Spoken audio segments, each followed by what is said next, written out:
Su hija solamente era la sadera. La habían convertido en Xipetotec, la diosa desollada. Y el marido se puso su rostro, iba bailando.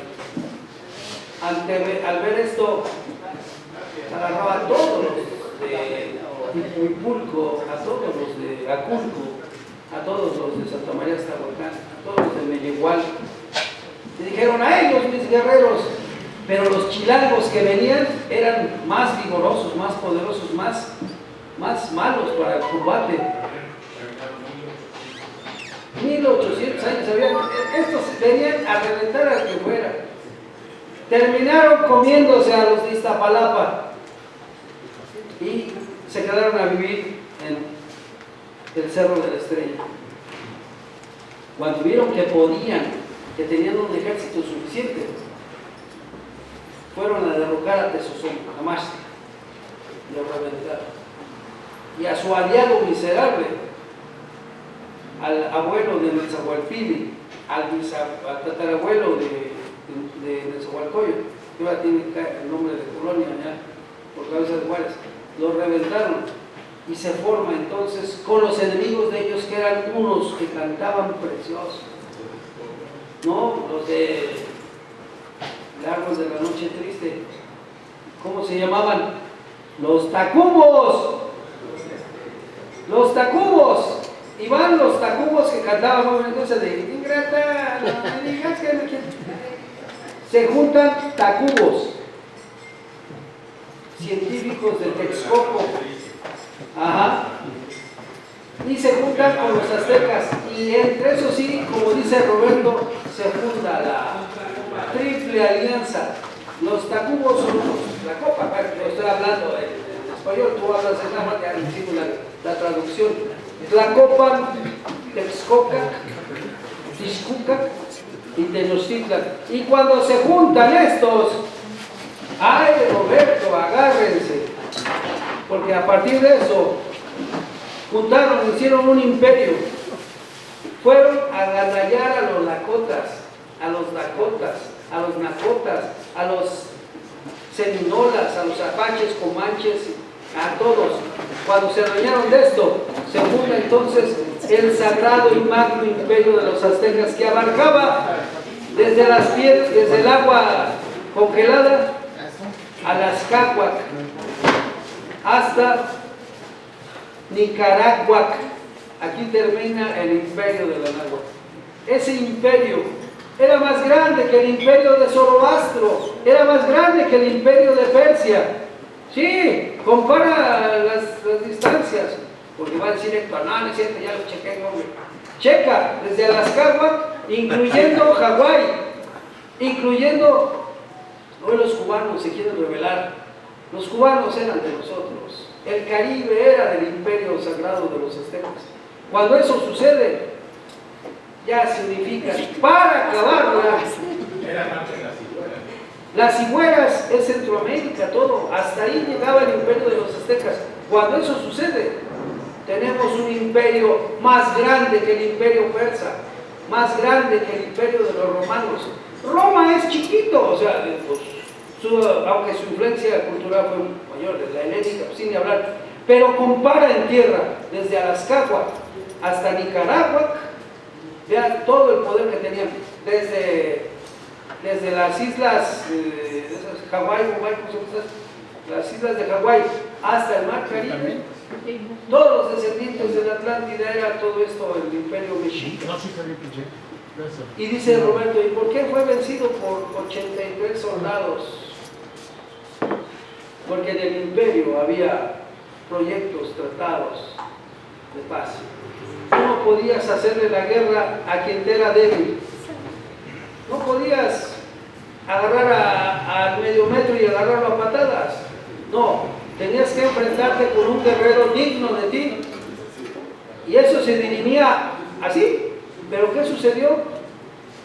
Que cuando llegaron los españoles llegaron presentando una carta de Carlos V, no el chocolate. Llegaron y le dijeron: venimos en son de paz, somos embajadores de un rey de ultramar y nos ha enviado para establecer relaciones comerciales. Los aztecas, que eran comerciantes y que en el imperio, ahí donde está el palacio donde prestan dinero, Monte de Piedad. Monte de Piedad era la embajada de los oaxacos, la embajada de los poblanos, la embajada de los incas, la embajada maya. Entonces para ellos el comercio era común, y traer de más lejos, de otra parte, a un embajador que te va a generar recursos y intercambio comercial, dijeron, ¿por qué no? Y lo tuvieron 3 meses, pagándole todos los viáticos. Lo tuvieron en el palacio de Axayaca, que es el Monte de Piedad. ¿Y qué hicieron los españoles astutos? Vieron dónde estaban las fallas estratégicas, dónde estaban las esclusas para aislar la ciudad, dónde estaban la vulnerabilidad. Cuando se revela Pánfilo de Narváez, viene con orden de apresar a Cortés, porque se le había revelado a Juan, allá al Diego de Velázquez, que era el gobernador de Cuba. Venían con orden de apresarlo y llevárselo, que era su cuñado. Y entonces llega, se queda y agarra a Pánfilo de Narváez y dice, mira, media tonelada de oro que te regalo nada más porque viniste, pero a cambio de eso quiero que tus soldados, tus cañones nos sirvan a nosotros. Ayúdame a conquistar aquí a los aztecas. Y lo convence. Y para que no se le regrese el Toño en la noche, ¿qué crees? Fue a quemarle los barcos y dijo, a ver quién se regresa. No había forma ya de regresar. ¡Oh! Triunfas. Ya no hay forma de regresar.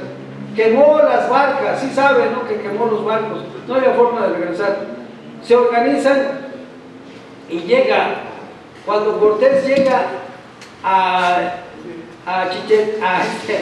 Tenochtitlan, ya Tonatiuh, el sol resplandeciente, que se llamaba, tiene nombre de ahí por el primo, Pedro de Alvarado, Pedro de Alvarado, en el año 20, Toxcat, acababa de masacrar a toda la gente, borracho de pulque, masacró a balazos a todos los que estaban danzando en la ceremonia más importante en Toxcat, de Huitzilopochtli.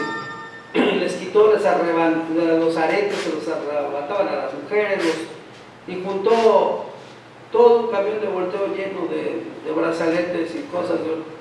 Cuando llega, ve que todos le reñían y le aventaban piedras. Dice, ahora, ¿por qué si ya somos amigos, no? Ya había apresado a Moctezuma. Ya los españoles estaban reducidos ahí en las casas del emperador, ahí en el Monte de Piedad, escondidos, ¿no? Cuando llega, dice, a ver qué pasa, y agarra Cortés, por favor, diles, lo subió a la azotea, diles que se calmen, que pues venimos nada más a comerciar. No, este ya se volvió loco, ya mató a toda la gente. Y cuando sale Moctezuma y pueblo de México, veo un pueblo con hambre y sed de justicia, le estaba diciendo, ¡cállate! ¡Pum! Y le empiezan a llover pedradas. Y dicen que una pedrada le pegó en la cabeza. Cuando en realidad, cuando vio Cortés que no le servía ya, agarró su enorme espada de filo andaluz y atravesó a Moctezuma, cuidando de no perforar la capa de oro que traía, y lo pasa por las armas. 700 abejas de oro. Lo ensarta y ya se llevan el cadáver, y ahora sí se viene toda la gente encima. Así estuvieron hasta el 30 de junio, y se echa a medianoche, en una torrencial tormenta, preparan los caballos llenos de los tesoros que ya llevaban, se dan a la fuga, y exactamente ahí en la Alameda, ahí donde está por el metro Bellas Artes, una mujer descubre, ¡hey! ¡Se nos pelan los españoles! ¡Ya vamos! Y la gente se empieza a salir y los empiezan a pedrear flechazos y todo. Y Cortés ya llevaba 150 caballos, ya todo lo que había traído Pánfilo, ya pudieron sacar los cañones y lo que pudieron se llevaban costales. Los caballos, las mulas que llevaban costales y costales de oro que en la fuga se fueron cayendo al lodazal y se perdieron esos costales de oro con todo y mulas y a veces con jinetes en el famoso lago de Texcoco, que se llamaba Lago de México.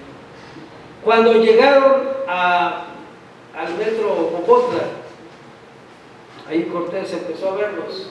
De los 83, de los 150 españoles que llevaban, solamente habían quedado 43.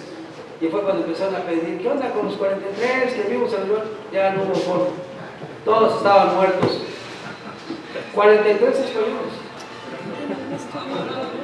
No, eso fue después, en el tiempo de Porfirio Díaz. Cuando regresaron,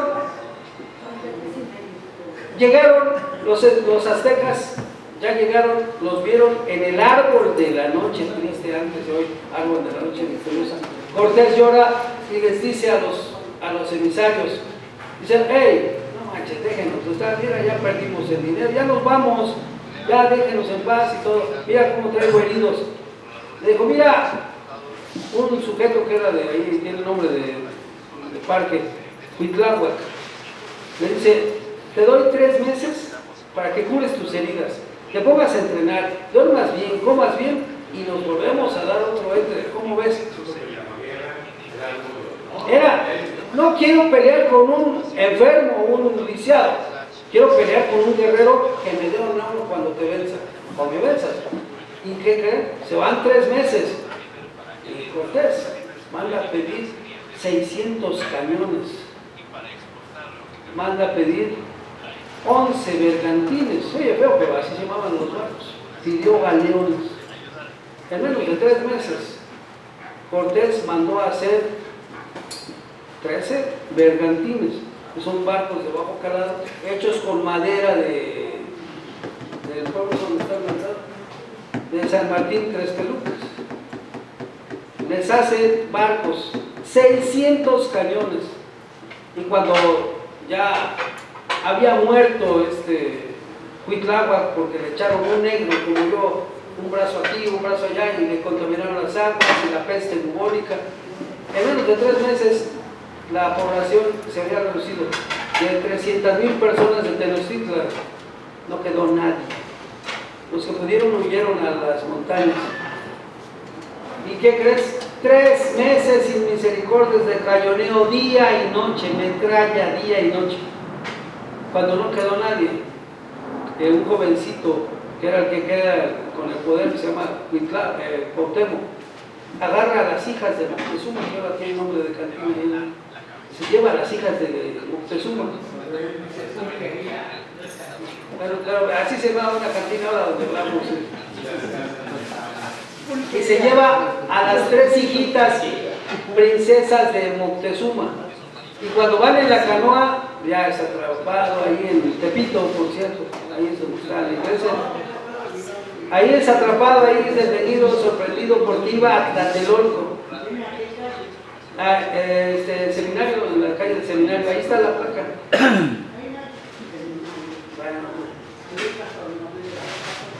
Bueno, ahí, bueno, a ver, no, un día vamos a hacer un tour porque ahí está la placa, donde enfrente de la iglesia, donde hay un estadio de Maracanacito.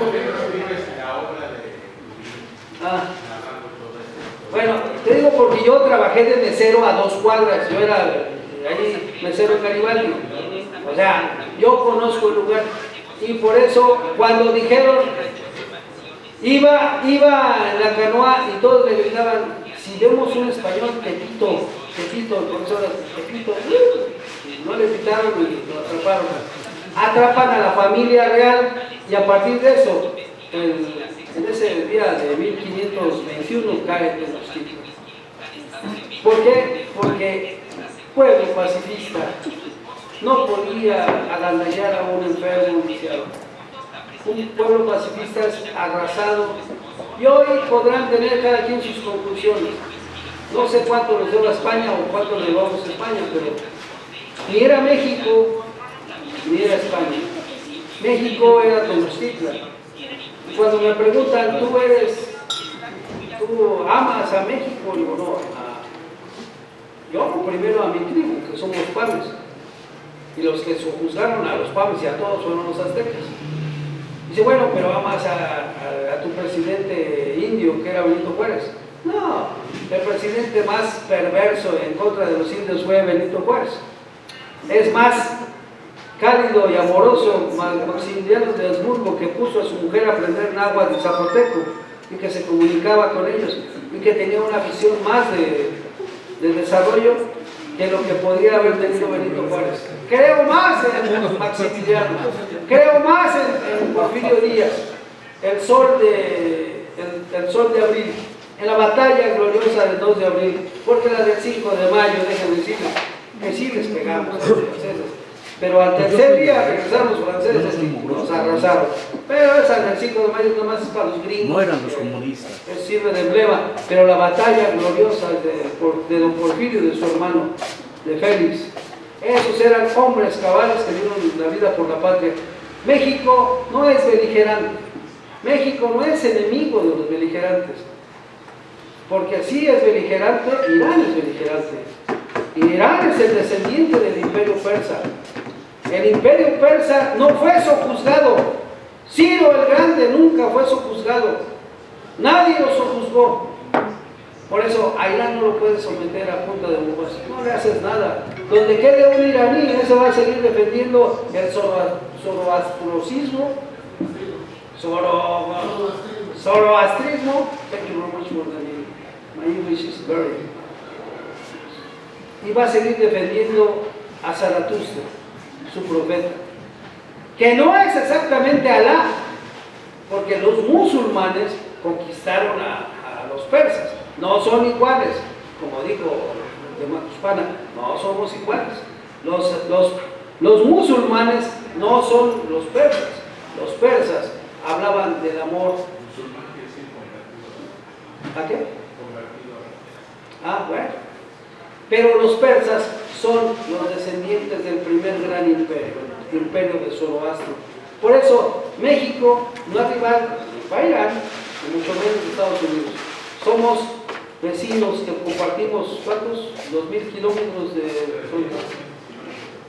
Y mejor nos llevamos bien, porque hacerle la guerra a Irán es destruir nuestra economía, a Estados Unidos. Pero si Estados Unidos nos trata de destruir la economía, ellos pierden. Somos sus principales proveedores de manufacturas, de productos, materias primas y todo. Por eso, además, sí, por eso agradezco a todos esta oportunidad de explayarme, porque mi mujer no me deja hablar con tanto.